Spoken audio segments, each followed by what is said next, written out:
Do you ever struggle with overworking, overproducing, overextending yourself, or burnout? Do you find it hard to rest? I have a conversation for you today that cracks this all open and lets you peek into the inside, the impact, the costs, the heartache, and the recovery. I met Kylie Ota when I was on her podcast, The Burnt Out Entrepreneur.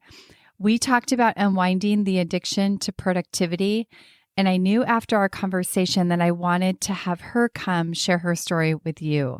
Her need to survive her circumstances led her into an overworking cycle that finally wore her body down and caused a major pivot in her life. I believe you will find yourself somewhere in her story. I sure did.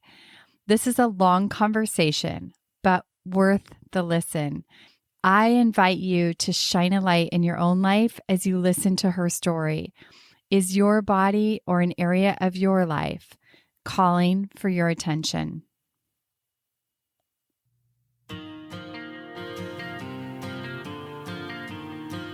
I'm Carla Reeves, and this is Differently. Whether you feel stuck in survival, navigating a change, or seeking more for your life, may this podcast be your weekly nudge to take a risk to build a life that is uniquely bold, authentic, and in alignment with your deepest values. After a decade of coaching individuals from corporate leaders to creative artists to multi-million-dollar CEOs, I'm convinced we are far closer than we realize to what we deeply desire, and it's a willingness to do differently that can change everything. Hey, Differently listeners, I'm excited to have Kylie Ota here today. And Kylie and I met because I got to be a guest on your podcast. And we talked about, what was the title of it? It was Unwinding My Addiction to Productivity, I think. Yes. And so I loved our conversation. I really felt like there was such synergy between what we're doing, and I'm excited to have you here today. So welcome. Thank you. Oh my gosh, it's so fun being here, and our conversation around unwinding the addiction to productivity, like so many people love that episode. It really struck a chord with people. So I'm excited to be here on your podcast because you talk about doing things differently and how do we do things differently. I know on either on our pre-interview or the regular interview, the definition of insanity is doing the same thing over and over again, expecting a different result. It's like, unless you do something differently, like you're gonna keep getting what you're getting right now. So That's right. That's right. So you have a differently story. So I would love for you to start with that and really how that showed up in your life and where that has led you. yeah. So it all happened around like 2015, 16 when I was diagnosed with adrenal burnout. And I had been working in the oil and gas field for about 17 years at the time. It actually took me 2 years to finally leave the job. Um, but within those 2 years, I discovered that one, I had the health diagnosis. And so here's the thing. I was so used to the pop a pill culture. So I went to the doctor, and he's a naturopath who also practices as an MD. So he's both Eastern and Western, qualified, certified. And he's like, oh, well, okay, let's try some holistic treatments. And he gave me a list of supplements. So I was like, okay, good. These supplements are going to help me. They're going to fix me. I just need to take these supplements and I'll get better, you know? And when I went back for my, checkup, did more blood tests, he's like, your numbers have not shifted. I'm like, oh, well, I'm taking all the things that you're telling me to take. And he's like, well, what are you doing? Like, are you, like relaxing or like chilling out? I'm like, oh, no, was I supposed to? He's like, you're not going to heal if you're not resting, because the whole purpose of, the big part of the protocol was for me to relax. And I thought just being off of the job, because I was working 12-hour shifts, 6 days a week, 12-hour shifts, Mm. because we were short-staffed. Um, and he's like, he took me off of the job in order to heal. So like, you can't work, a 72-hour work week and heal from this. So he took me off of work and I was like, okay. But when I was home, I was like, oh, now is the time for me to take care of all of those honeydew things that are on my list. So I started working on things like unfinished projects in the home. And he's like, no, you can't do that. You need to just sit Mm. down, relax, and rest. I said, well, I sleep around 5 to 6 hours and then I can't go back to sleep. Like my body had been so used to getting between 4 to 6 hours of sleep. Like with those years of the shift work and especially Mm. being on night shifts, like I would get home at 6 a.m., but then I would still have to take the kids to school and then get back, like after you're done taking your kid to school, by the time I was getting into bed, it was like 8:30 a.m. And then I have to pick up the kids after school. So that means I would have to wake up at 1:30 if they were done at 2:30. You know what I mean? In order to pick them up. And I have two children. One was at this school, middle school, one was at an elementary school. So, and I was a single mom for about 50% of my career. So, juggling all the different things and all the responsibilities on top of all of the shift work that I was doing. Mm. I didn't know how to be a different way. Like, this is just my life. When the doctor and I were talking, I said, well, here's what I'm doing. And I keep a pretty detailed journal, like, or planner, because I plan everything out. Yeah. Like, well, this is what I'm doing. I had church on here, and I was serving in children's ministry. Part of that time, I was also on the worship team. I was leading a small group Bible study. So I felt like I was obligated. Oh, and my kids were in sports. So part of the obligation, right, is you have to bring snacks, right? You have to be the snack parent. And with soccer, when my son was playing in the higher levels, we had to volunteer as sideline referees because that was part of the program. So I was doing all of these different things and taking my kids to sports, music practices, and whatever. And my mom responsibilities, my job responsibilities, and I was married for about half of that time because I got divorced in between there. So just everything that I had going on. Oh, and the church responsibilities. It was as if like I was living this life in a silo. Like the church people, like that's all they knew was this version of me. And then the work version of me had to still show up at 100%. And then the mom version of me had to show up at 100%. So we're adding them all up. 100 plus 100 plus 100. So I'm like, I was going at like 350%. And your body that's finally when was like, we're not doing this anymore. we're done. So what were We're done. what were the signs that led you to seeking help? Yeah. Um, Actually, what happened was I got remarried. And when my husband moved in with us, I would sit down to watch TV and I would just fall asleep immediately. Now, mind you, I had been doing this on the regular when it was just me and the kids. So they knew, like, once mom falls asleep, don't wake her up because you're going to wake up the dragon. Because I was so tired and I had such a hard time falling Wow. asleep. Anytime I did fall asleep and the kids would wake me up, I was a total banshee. I was like, who woke me up?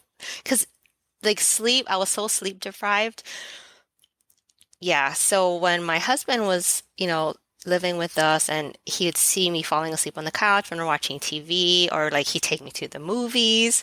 He's like, you didn't even make it past the credits, the opening Mm. credits, and you fell Mm. asleep. Like you just wasted like $20. Why am I going to take you to the movies? We'll just wait till it comes out on TV. And I was like, I can't help it. Just this is just how my body is. And he's like, no, I've been a shift worker because he had been in shift work too. He used to work for the airlines before he moved over to oil and gas where we met. He's like, no, I've been a shift worker my entire career as well. And like, I sleep like a baby. It's like, you see me sleep. I sleep fine. I said, well, I don't know what to tell you. And he's like, no, something's wrong with you. You're falling asleep all the time. You need to go get checked. And I was like, yeah, yeah, yeah.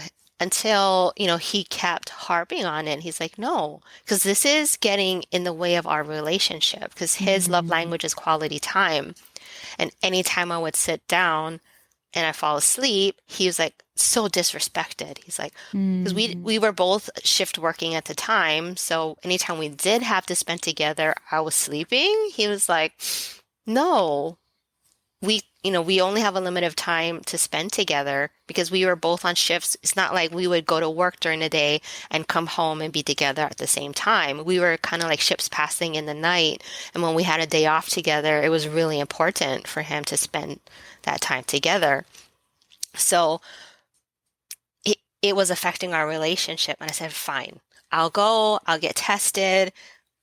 And for me, I was just thinking, let me just check off the boxes. Go make doctor's appointment, check. Get blood test, check. Get test results, check. And then I could finally prove to him there's nothing wrong with me. This is normal. This is normal part of shift work life, and let's be done with it, you know? Wow. So at that And point, you weren't seeking a change. This is not. just how life was. hmm Wow. So when did it shift to your desire to make a change? Yeah, well, when um I got the test results back. So they tested for everything like diabetes, heart disease, like major things. But what popped up was Epstein-Barr infection and the low cortisol result. So the cortisol result that I had was zero point 0.8. For those who are not familiar, a normal low level cortisol is a 10. So if anything below 10 or between 5 and 10 is a low result. And I was at zero point 0.8. So the doctor looked at me. He said, I don't even know how you walked into this office today with this result. Most people with your result are bedridden and they can't function. He's like, I don't know how you're functioning and you're still going to work. So he said, so this was before he put me on the protocols, right? He said, okay, keep doing what you're doing. Normally I take people off of caffeine so that your adrenals can recover, but the way your numbers are, you know, you can still drink your coffee in the morning, get yourself going, getting together.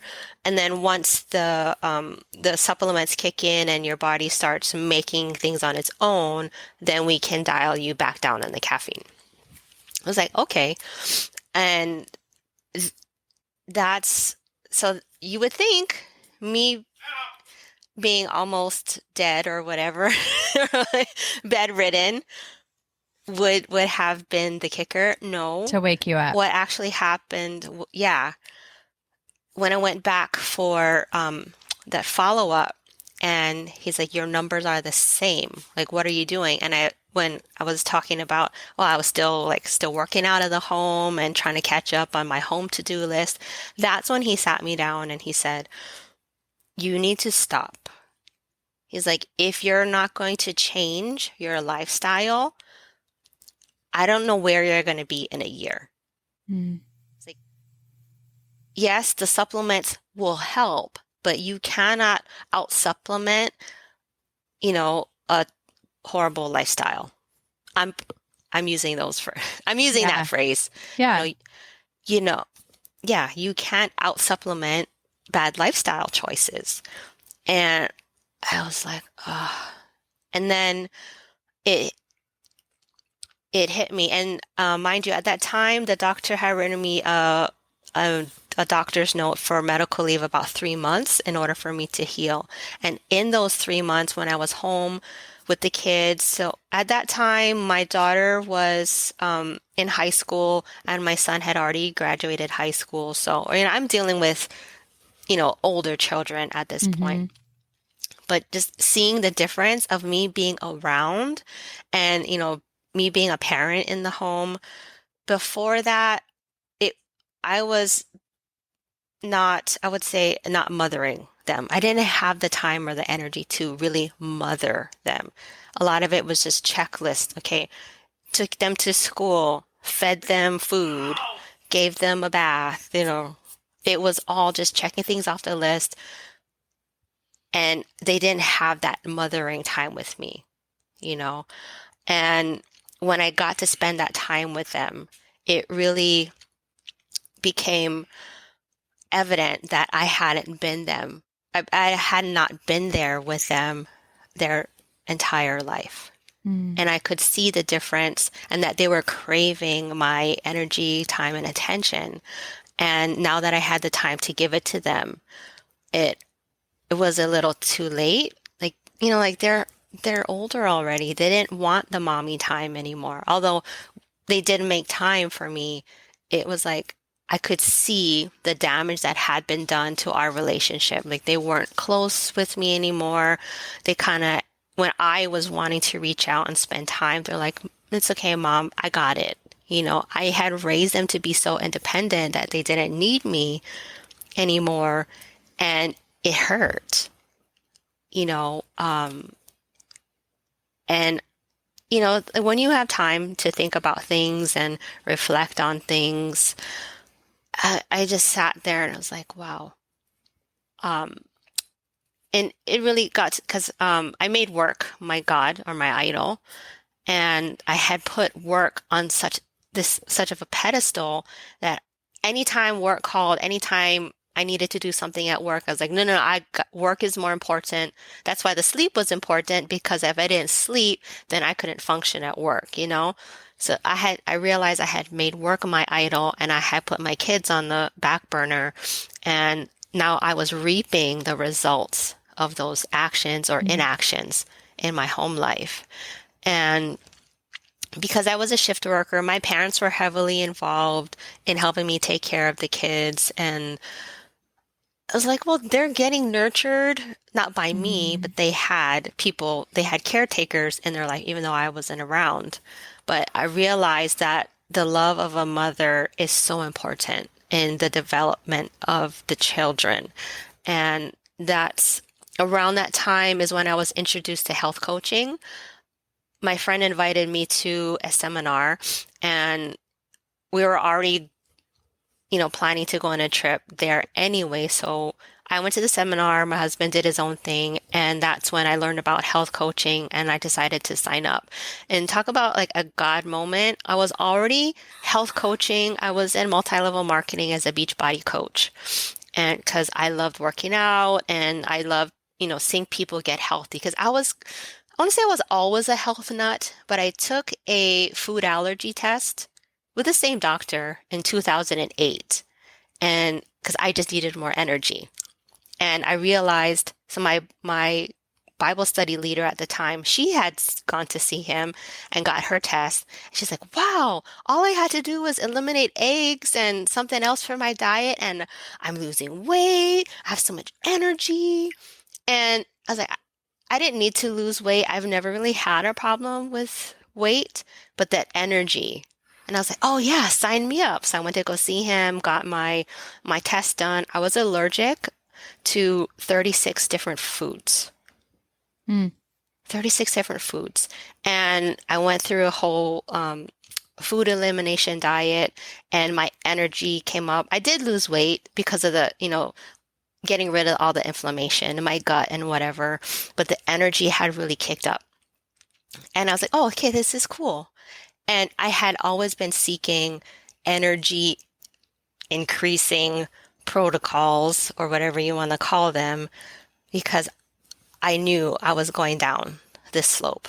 I was even on hormone replacement therapy when I was only 32 years old, because my progesterone had taken a dive. And after studying the burnout cycle, that was stage 3 of the burnout cycle, where your hormones start to just kind of, they stop producing, because the adrenals your endocrine system can only produce for so long. And then it's like, hey, I can't make anymore. And then parts of my endocrine system just started shutting down due to overwork. So I want to stop you for a second because I don't want you to get too far away from something that you Mm, talked about. Um, yeah. but the health coaching is kind of where things started to pivot for you. So we'll come back to that.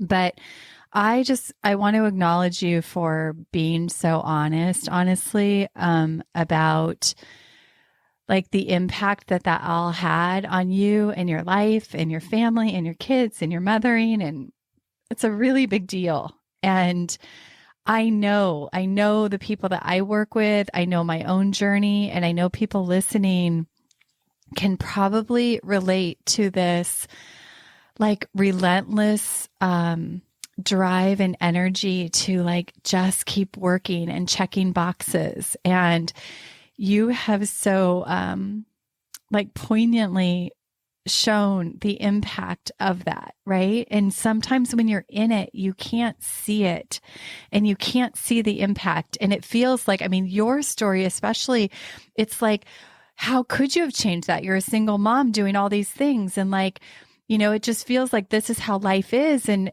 you become resigned to the fact that it can be anything different until your body literally is like, no, like, sometimes that's how God works in our life, right? Like he might be telling us and guiding us, but if we're not listening and we continue to not listen, right? It's like, okay, we're just going to shut this down and get your attention. And it sounds like that's what happened to you. And so Totally. I want to talk for a minute because I think that you talk about this too, is that like that root and that what's behind all that drive and that need to continue to work all these hours and check all these boxes and sacrifice all these things that are so near and dear to our hearts. And like, why do we do that? And that's the work that I do to try to help people uncover that, what I call your survival model, so that you can really be free of that. But I know that that is real. And so what did you discover for yourself about that to finally make a sustainable change in this? Yeah.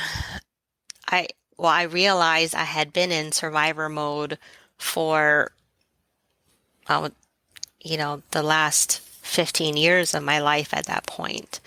And I didn't want to be in oil and gas. Getting into oil and gas was a necessity after I had left the military and I was a single parent again. So I was divorced twice, you know, and oil and gas was a job that could, afford me to leave my parents' home, get into my own space. Oil and gas is a very lucrative industry. So I was making six figures right away, being in that industry. And What as branch a of woman, military were you in? I was in the Army as a mental health specialist. Ah, okay. Keep going. Yeah. I have a So, son in the right. So that's Navy. why the psychology, yeah, the psychology and the brain, like, I was so into that. Like I took my first psychology class in high school and I was like, wow, people get paid? Like I could get paid to talk to people. Because I was Yeah. already kind of counseling my friends and people were coming to me for advice. Back then I was like, wow, I could get paid to do this? Like this is an actual job. And that kind of planted the seed. So when I went to the recruiting station and they said that that was an actual job that they were recruiting for at the time, I said, oh yeah, cool, sign me up. And I didn't have money to go to school at the time. Like financial aid fell through, like so many different ways to pay for college didn't come to fruition. So I felt like I had no other choice except to join the military, get the GI Bill so that I could go to college. Didn't end up going to college because I got pregnant right there, right away when I joined the Army, got married, and then that marriage didn't work out. And I was a single mom, like right out the gate. I was a single mom at age 19. Then got into oil and gas at age 20. I had no idea what I was getting into. Very masculine world, like totally out of my element. I'm more of a creative.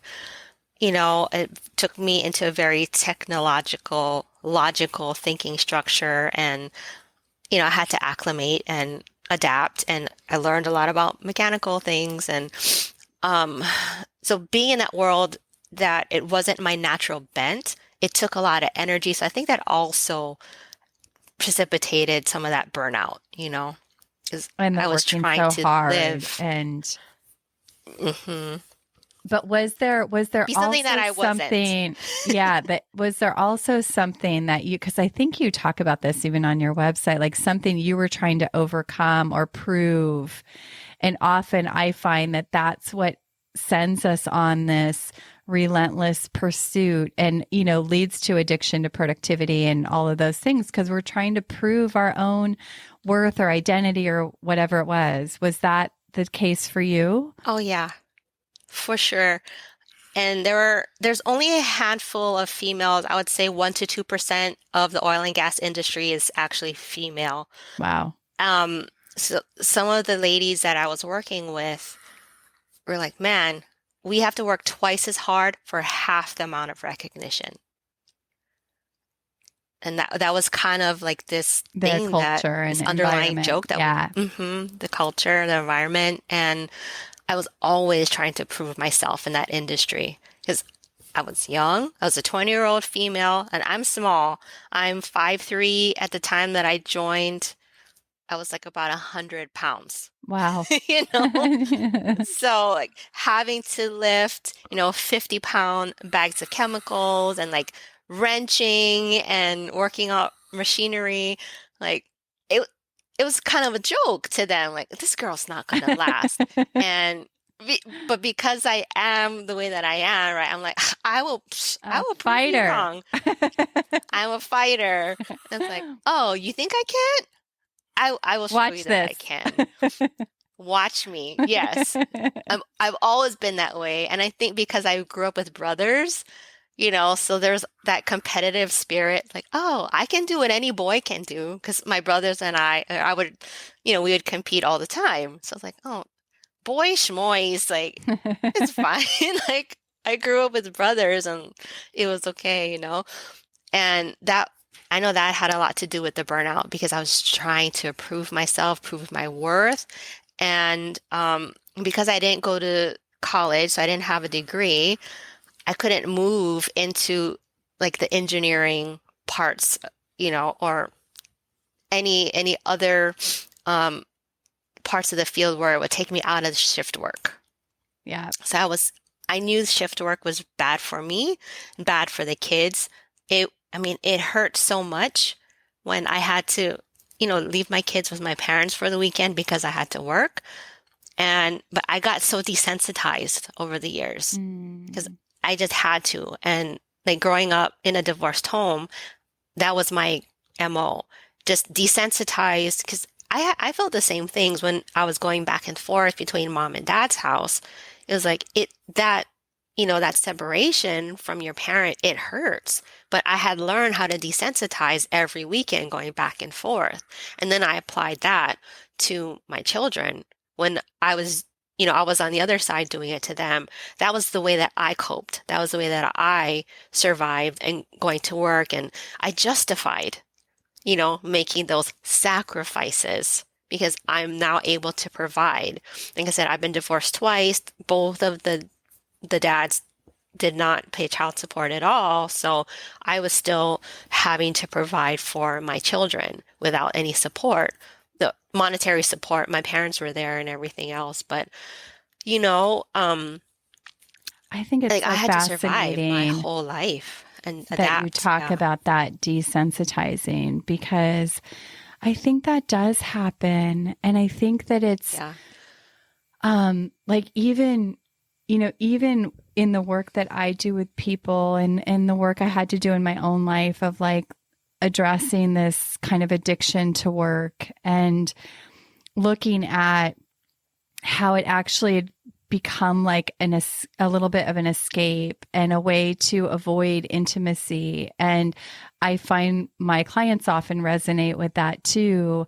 And you do sometimes you don't realize that those things are happening to you until something causes you to pause and like look up and really look inside to like, how am I perpetuating this in my own life? And so I'm curious, like, Yeah. let's pivot to how you mustered the courage to start to shift this and how that's led to your mission now.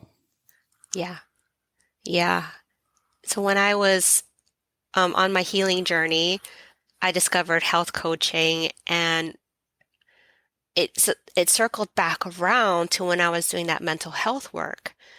And I was like, same thing. I was like, I can get paid to talk to people. Like that dream was reawakened in me Mm. again. I was like, oh, here it is. God brought it back. I had kind of been in the wilderness for about 17 years, and, God brought that dream back. And actually, I was just talking to someone last night, and she's one of my biz besties, and she's like, how's your podcast going? And she's like, remember we talked about this. Like, this is what you wanted to do back at the beginning when you're starting to build your business. You wanted to help people heal from burnout, because I had healed and actually went back into the oil and gas field again, because I was like, well, I was still studying to become a health coach, because that was a whole year long's worth of certification. So I was living in these two worlds still, but knowing that this is a more direct path to me changing my career and shifting my career. And I went back to work and I saw how everyone was living. And it's like, I saw signs and symptoms of burnout in pretty much the entire workforce. What are those signs, like for people listening? Like, what are the signs? And Yeah. by the way, I think I forgot to mention the name, and we'll mention it at the end, but your podcast is called The Burnt Out Entrepreneur. And so you're Yes. an expert on this. So tell us, what are Yeah. those signs? Hmm. Yeah. Well, the sign that I saw most was the same sign that my husband saw. Was as soon as people would come in, because we do field work, and then we'd come back into the office and people would just knock out and go to sleep right there. Like sometimes I'd be talking to some of the older guys who had been there for a long time. We'd just be talking like this, and next thing you know, they're just, Wow.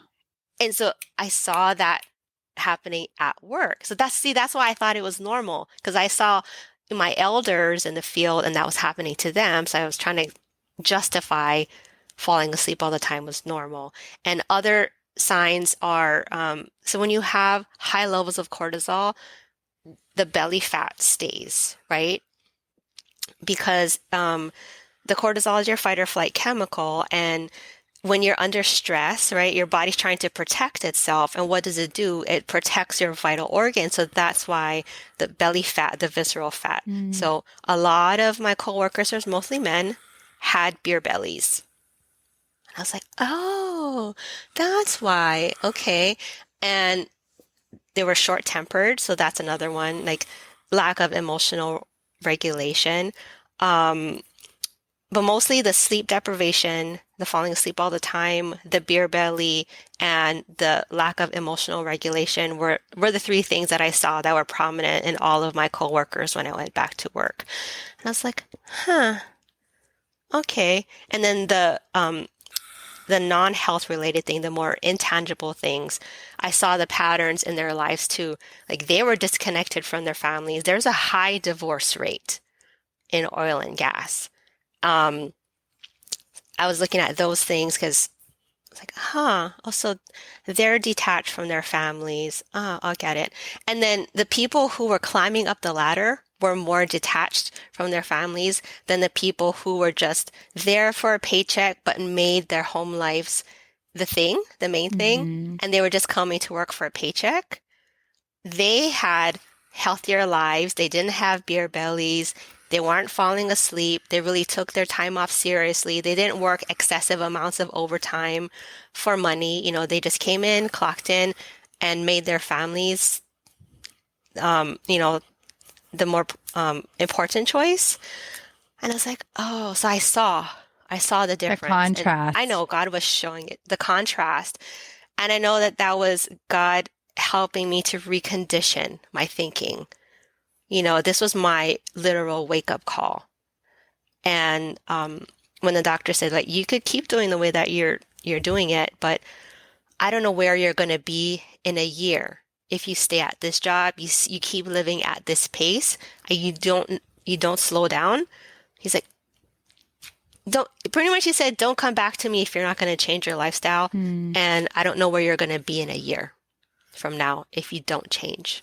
And this was after my numbers had came back up. And then I kind of started going back into the old patterns, thinking, I'm okay now. I can go back to what I was doing. And he's like, no, the reason why you were able to heal is because, right, I'm a go hard girl, right? I'm a go getter. So I went hard to go for that healing. Like whatever he said to do, I did. Yeah. So Yeah. I healed. And then I was like, well, okay, now let me go back to my regular life, what I used to do. And he's like, no, that's what got you there in the first place. If you go back to that lifestyle, yeah, this was good. You healed yourself, but you go back there. Yeah, he has terrible bedside manner, according to one of my friends that I referred, and she didn't go back to him. So he's very blunt. It's Yeah. like, But don't come it back to sounds like me. you needed that. I did. Yeah. I needed that tough love. Because that's how I am too, right? You know, I'm pretty hard. I'm a go-getter. I'm like, just tell me what I need to do. I'll do it. Well, and I think it's fascinating too. You describe like that hyperachiever part of ourselves. Like, it's like, okay, well, so I can't hyperachieve here. So now, like you said earlier, I'm going to go hyperachieve all the household things I have to do. And I've had to watch that in my own life, and that part of yourself is really sneaky about how it will just create a whole bunch of motion and busyness over here now.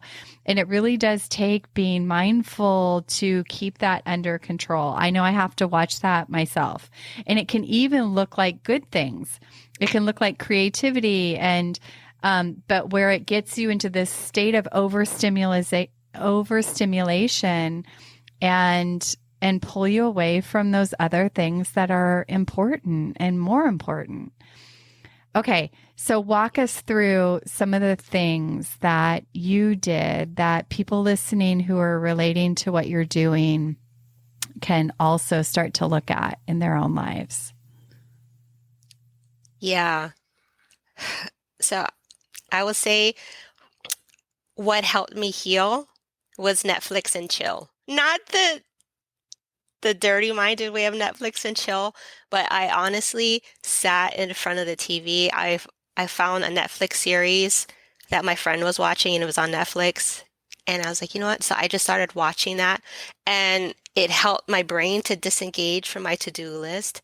So before that, I hadn't had TV for years because I'm trying to save money. I'm a single mom.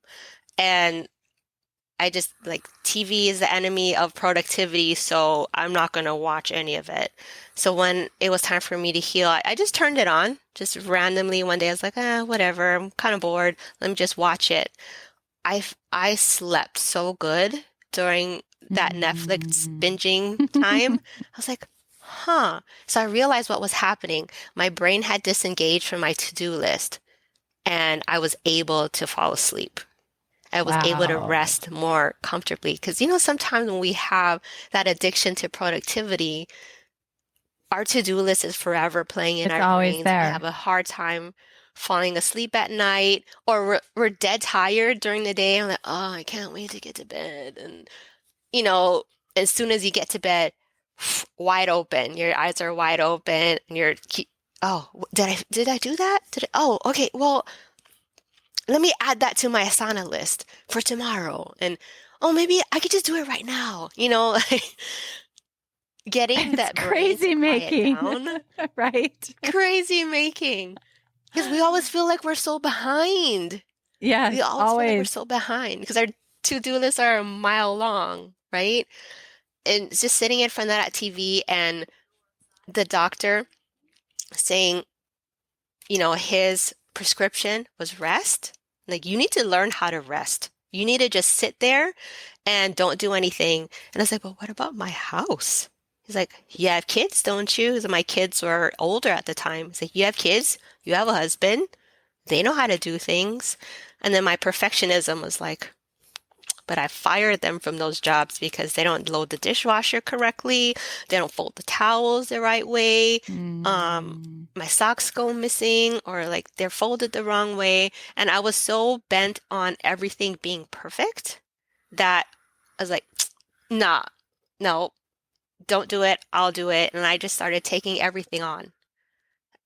And I This is realized that I so had common for people common, right? listening. Yes, that especially as women, we people don't do it up to our standards and then we just keep doing it and to the point of exhaustion and burnout. Yeah. So how did you so you eventually started to let them contribute and help.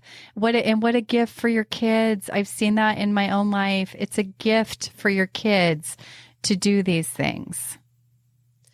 And it Yeah. builds And confidence.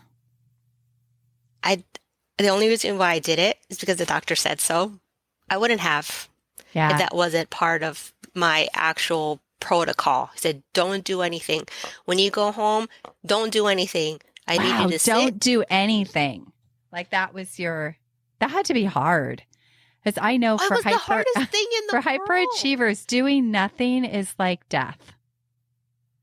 It is. And I didn't know what to do with myself. And because my husband was there and he heard it, he's like, sit down, don't do anything. And I was like, oh. And Gosh. it it sounds like so it should be so easy. Oh yeah, like I No, could just it's sit not. back and relax and chill. You Like have to it's the learn hardest how thing to in the world. relax. Yeah. So you eventually learned to enjoy some of this Yeah. Well, and I the think the first calming of step your was mind. learning that my world wouldn't fall apart if I stopped. Mm.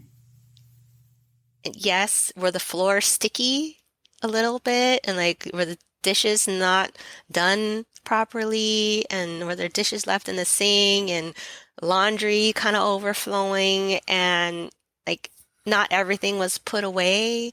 You know, there's stuff on the counters and like having things out of place. It took a whole mindset shift. Like, that's Mm. okay. Nobody died. Everybody's It's okay. fine. Everybody's maybe better. Yeah. Yeah. Yeah. Wow.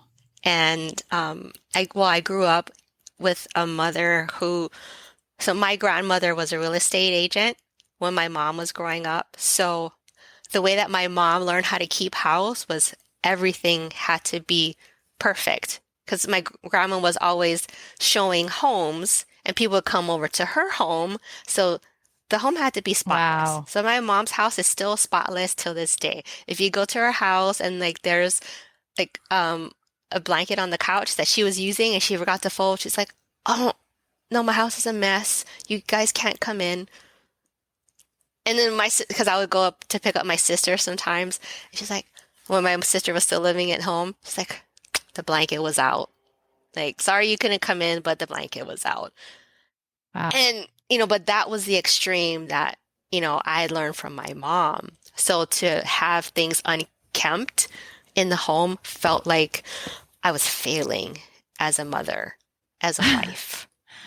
I'm not laughing at you. I'm laughing because you reminded me of a story when my mom was the same way. And when my husband and I were first together and like my family was coming to visit us or something, and it was like trash day and the can was like out at the street, because it was pickup. And I was like, oh, the can can't be like at the street. Like that can't be the first thing they see when they pull in the driveway. What? Like that, like I look back at that and think that was insanity. But I would literally be on my knees scrubbing the floor before my mom came to visit and like Yeah, crazy making. Yes, we have to let go of crazy some of making. this in order to build a life. So, Yeah, wow. So, other steps that helped you to start building your life, yeah. And those making a words life. would always, yeah, when my doctor said, I don't know where you're going to be in a year if you keep doing the things that you were doing. And it kind of put the fear of God in me, like things have to change. Because I knew how bad I felt before, I started doing the protocols and all of that. And I said, I don't want to go back there, you know? And so I really had to let a part of me die, you Mm. know? Like the Bible says, you had to die to yourself. I had to die to the old man, the old way of doing things, and really, cling to the new way of doing things, Mm. which if you're talking about Mary and Martha, right? I was so Martha was, and then he's like, no, you got to do the more Mary thing. And even before that, I would check off the box doing my devotions in the morning, like, okay, I read my scripture, I did my soap journal, okay, I'm good. And then I would go on my day. And he's like, Martha. no, right? Well, I and for want a people listening, relationship. in the Bible, there's Mary and Martha, and Martha was the productivity queen, I guess we could call her. She was all about the checklists and getting things done. And Mary was very diligent about getting quiet and sitting with Jesus and serving. And okay, so keep going. Yeah. And he kept showing me, like, this is the way, walk ye in it. But yeah, just be more Mary than Martha. Because if you go back to being Martha, you're going to go back to, you know, the unhealed version of yourself. And I said, well, I worked hard for this healing. I don't want to lose that. And at the same time, I saw what a difference it was making in my children when I stopped being a banshee about the perfectionism in the home. Like, it's okay to be dirty. It's okay for things to be a little unkempt. And it's okay to I didn't have fun with the kids. I'm like, the house has to be spotless and then we can do something fun. Like chores have to be done. That was what ingrained in me. Chores first, then you can play outside. Then you can have fun. Homework first, and then you can do Well, and fun that's the stuff, whole you know? illusion when you're operating in that mode. Is like, I need to get all my to-do list done. I need to get all of this done. I need to achieve this and then this and then this, and then I'm going to live. And it's a illusion. It is a lie. Keep going. Yeah. No. And it really took, okay, nobody died. Things are in a quote shambles and nobody died, you know, and everything didn't fall apart. In fact, things were better. I have a better relationship Mm. with my kids now. They're starting to warm up, open up to me, and just me being around and me not barking at them for asking for things. Because I'll be honest, when I was working those crazy shifts, without my to-do list, I didn't have time, right? I was time blocked so hard. If they were trying to squeeze There's something no in at the room. last minute, there was no room, and I would just go, I would erupt. I'll just be honest, I would erupt at them. Like, no, like if you knew you had a report or a project and now you need me to get a poster board from the store, it's 9 p.m. Like, mom needs to go to bed. Like, Yeah. I'm not getting it. You're going to fail. And because I was trying to teach them a lesson that you need to get it on my schedule. If it's not on the calendar, it doesn't get done, stuff like that. And I didn't realize how hard I was being on them. Like, how unreasonable of me to think that a fourth grader would understand time blocking and time management, Mm. Yeah. Yeah. And you know? sometimes and you've probably learned this too, but sometimes those interruptions are like the most important part of our day, right? But when we're operating like that, there's no space for it. Yeah. Yeah.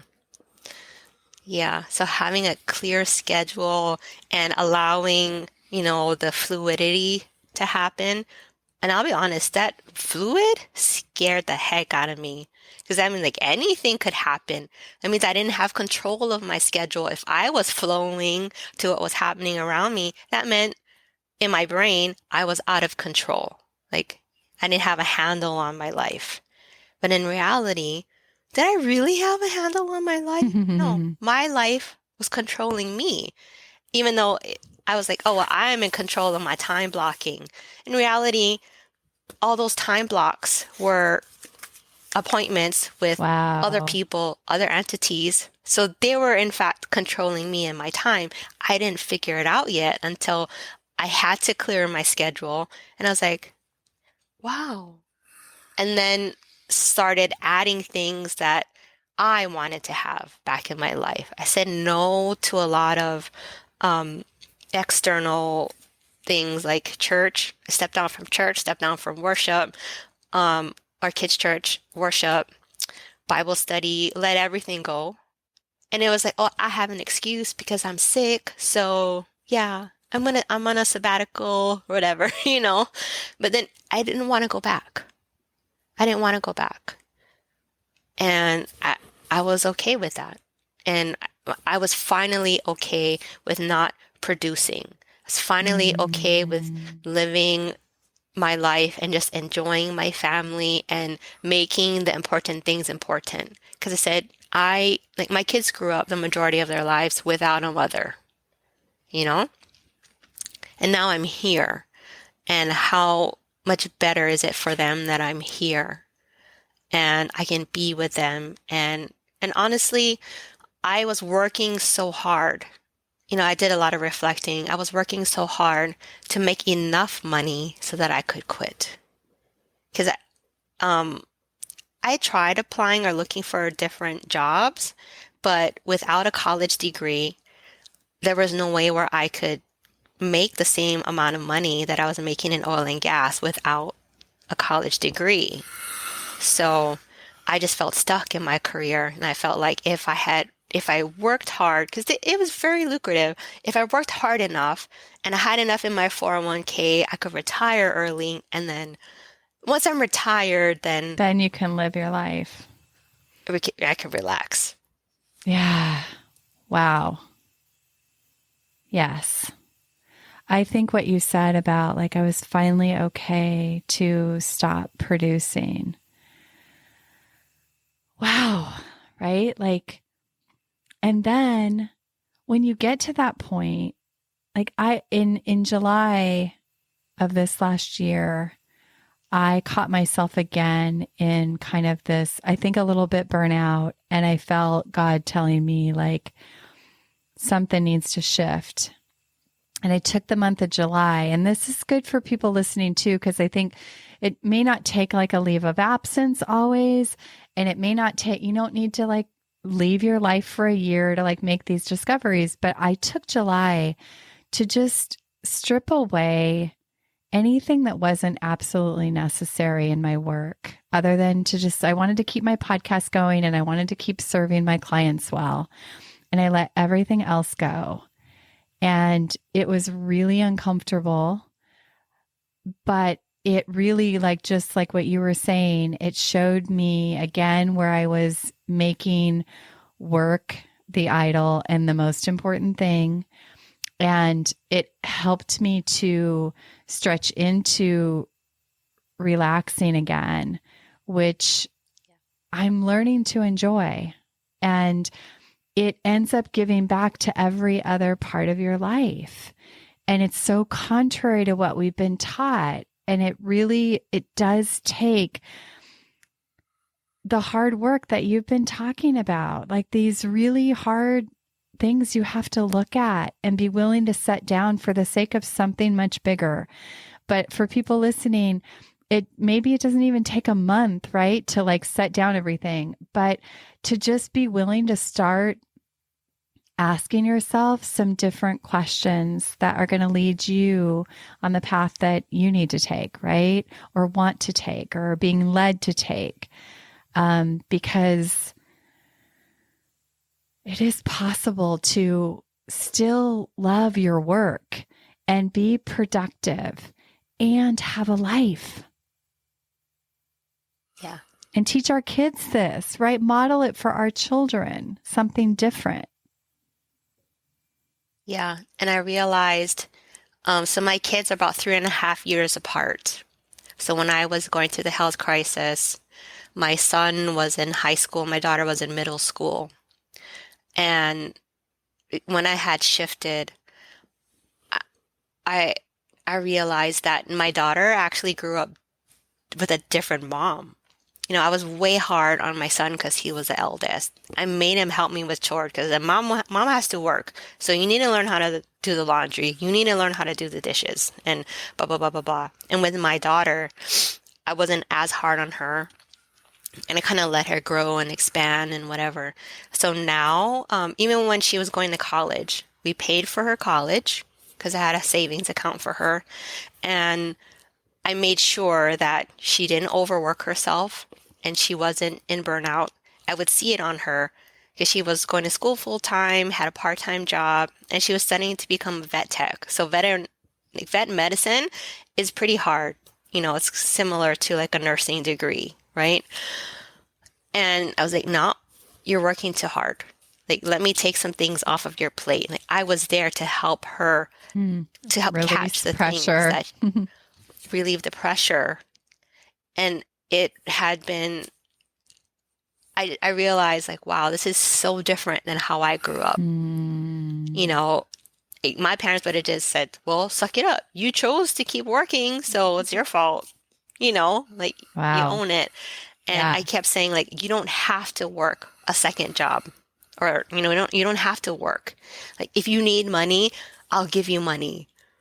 And she's like, no, I want my own money. So she did make her own choice there, but Yes. I was offered to take it off of her hands and just alleviate the stress from her life. Because I didn't want it to be, a generational thing that I had passed down. Like, no, let's build something different. Because I don't want my kids walking down the same path that I had.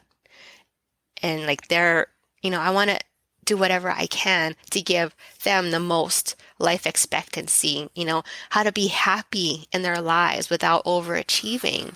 Because I would say my son is more like a classic underachiever. My daughter is a classic overachiever, and I would just, okay, I see what's happening, but here's why I'm concerned. Remember when mom was like this? Yeah. La la la la la. Like, see, it's okay. Like, you can put things down. And she's like, oh, okay. And honestly, it was hard for her to receive the help a little bit because I had been so rigid. And he's like, oh, like, wait, you actually want to help me? Oh, okay. And I honestly, I did a 180. I don't know if I conveyed that really well in this podcast, but the things that I had shifted, like I made a complete 180 was like being a workaholic to being okay with rest. And I made rest a priority. And I found a coach online and he said, rest is success. So I even learned a new way how to work out.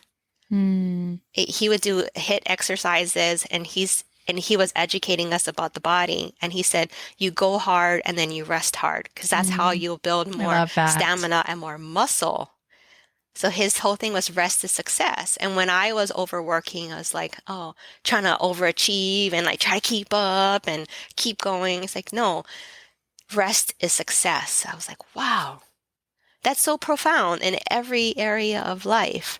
I love that. Even, yeah.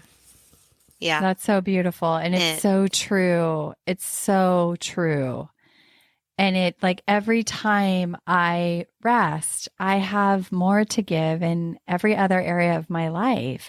And rest can look like being out in nature and taking a walk. It doesn't have to mean just sitting on your couch, right? Doing nothing.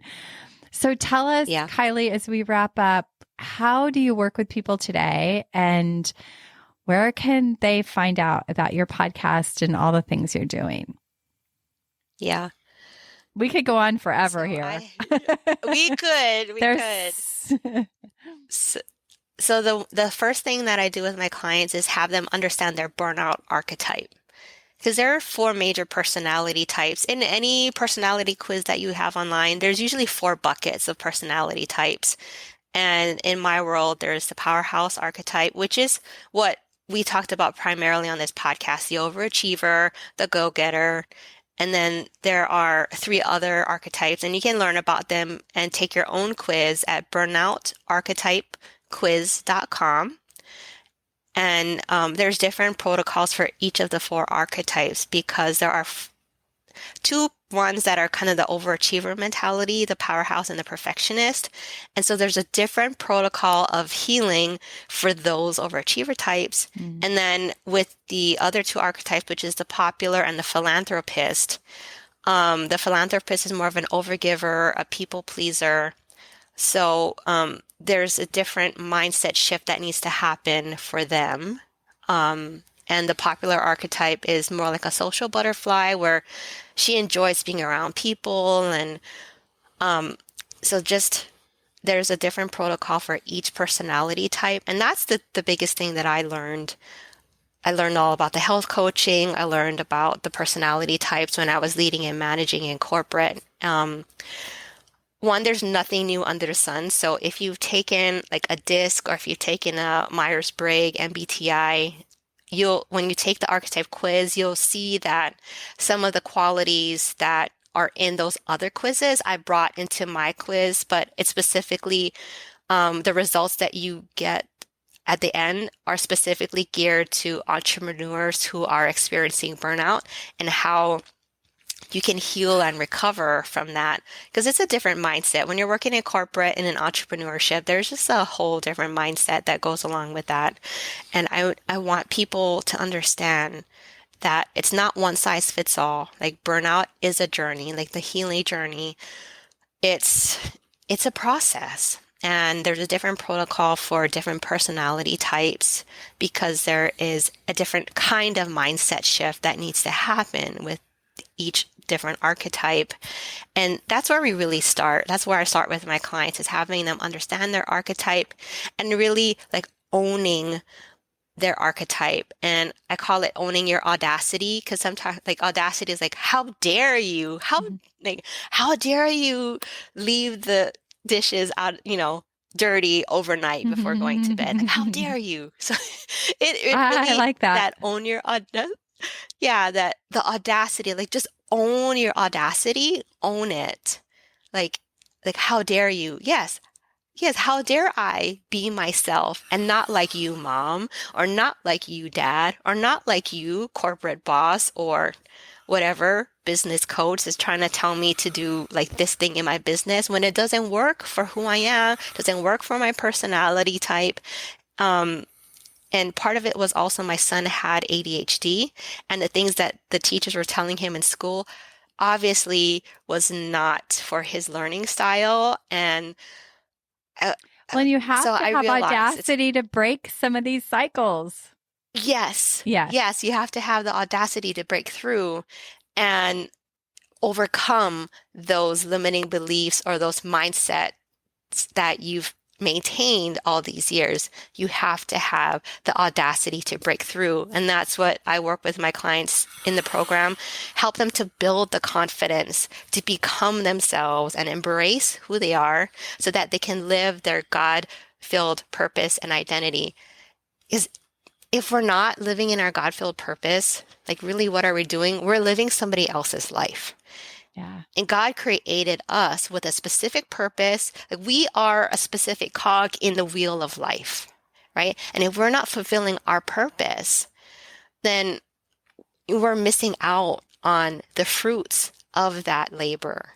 Like if we're building someone else's thing and we're not doing our thing, like I was in oil and gas for 19 years.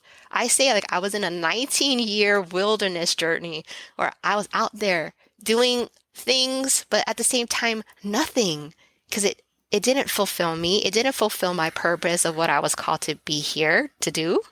And now that, I embraced doing the podcast, I resisted like Jonah going to Nineveh for a couple of years. I was like, oh, it's too hard. I don't want to do it. And then finally, when I embraced it, so many doors opened for me. Like building the burnout archetypes was something that God had showed me, and he gave me the time wheel, which is the base for the burnout archetypes.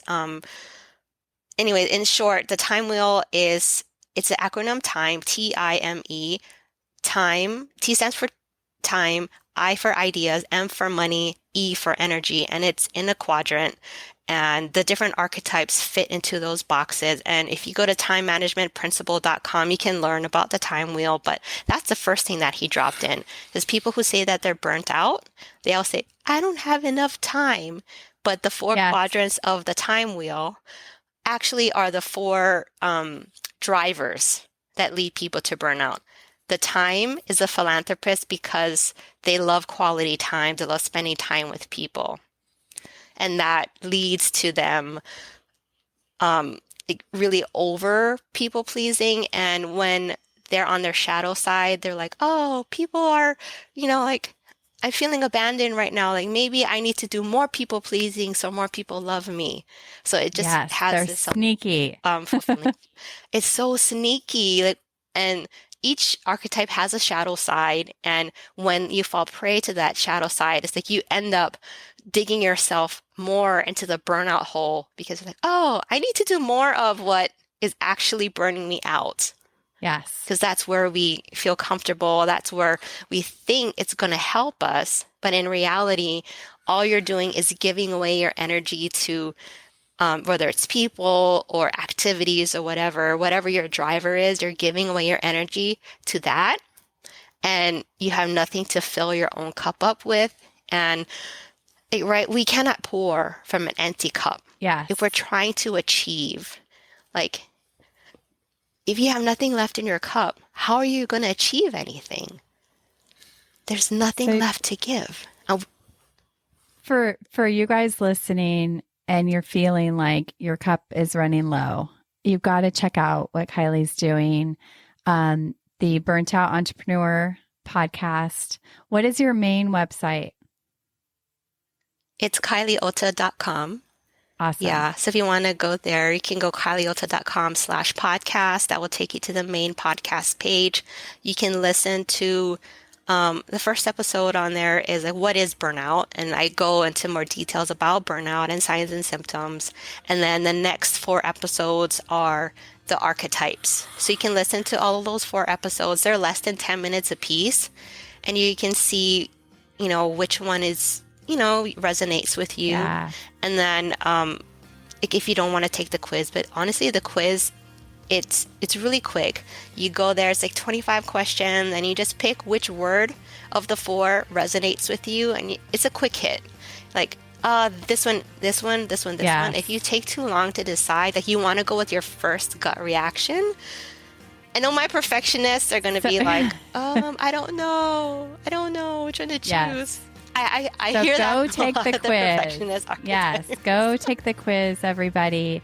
You can tell, like I honor you and acknowledge you for taking, the pain in your life and your story and turning it into something that is helping and serving others. And I thank you so much for your time today and being here and sharing and being so honestly, just really opening your heart to make a difference for other people. So I thank you for being here. We will put all the links in the show notes, everybody, so you can check out what she's doing. And yeah, just thank you for your time, Kylie.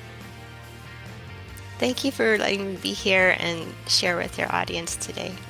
Yeah, have a great day, everybody. Hey, thanks for tuning into this episode of Differently. I hope it stirred your thinking, and I invite you to take one inspired action from something that stood out to you. If you want to hear more conversations like this, be sure to hit follow on your favorite podcast app. And if this episode could impact someone you know, please help us spread the word and pass it along. Remember, new episodes drop weekly. See you next week.